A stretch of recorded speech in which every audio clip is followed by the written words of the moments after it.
नमस्कार दोस्तों, आइए आज हम आपको अश्विन माह के शुक्ल पक्ष की एकादशी की कथा सुनाते हैं।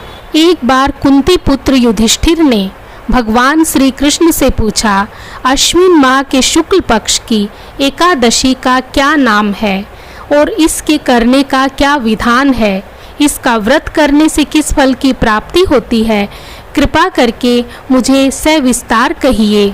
भगवान श्री कृष्ण ने कहा, हे कुंती नंदन, सभी पापों को नष्ट करने वाली अश्विन माह के शुक्ल पक्ष की एकादशी का नाम पापा अंकुशा एकादशी है। इसका व्रत करने से सभी पाप नष्ट हो जाते हैं तथा व्रत करने वाला अक्ष पुण्य का भागी होता है। अश्विन शुक्ल एकादशी के दिन इच्छित फल की प्राप्ति के लिए भगवान विष्णु का पूजन करना चाहिए। इस पूजन के द्वारा मनुष्य को स्वर्ग लोक की प्राप्ति होती है।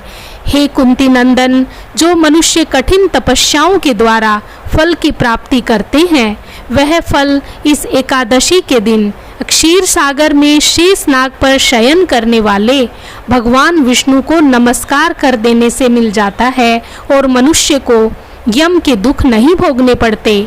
हे युधिष्ठिर, मनुष्य को पापों से बचने का दृढ़ संकल्प करना चाहिए।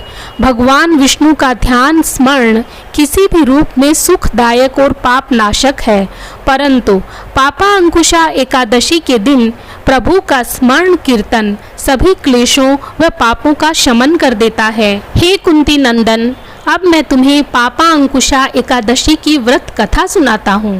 प्राचीन समय में विंध्य पर्वत पर क्रोधन नामक एक बहेलिया रहता था। वह बड़ा क्रूर था।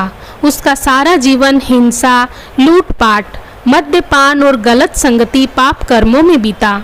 जब उसका अंतिम समय आया तब यमराज के दूत बहेलिये को लेने आए और यमदूत ने बहेलिये से कहा कि कल तुम्हारे जीवन का अंतिम दिन है, हम तुम्हें कल लेने आएंगे। यह बात सुनकर बहेलिया बहुत भयभीत हो गया और महर्षि अंगिरा के आश्रम में पहुंचा और महर्षि अंगिरा के चरणों में गिरकर प्रार्थना करने लगा, हे ऋषिवर, मैंने जीवन भर पाप कर्म ही किए हैं। कृपा कर मुझे कोई ऐसा उपाय बताएं जिससे मेरे सारे पाप मिट जाएं और मोक्ष की प्राप्ति हो जाए। उसके निवेदन पर महर्षि अंगिरा ने उसे अश्विन शुक्ल की पापा अंकुशा एकादशी का विधि पूर्वक व्रत करने को कहा।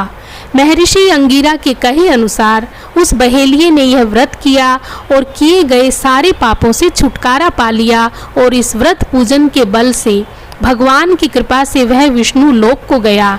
जब यमराज के यमदूतों ने इस चमत्कार को देखा तो वह बहेलिये को बिना लिए ही यमलोक लौट गए।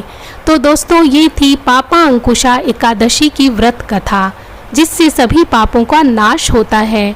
तो प्रेम से बोलिए जय श्री हरि।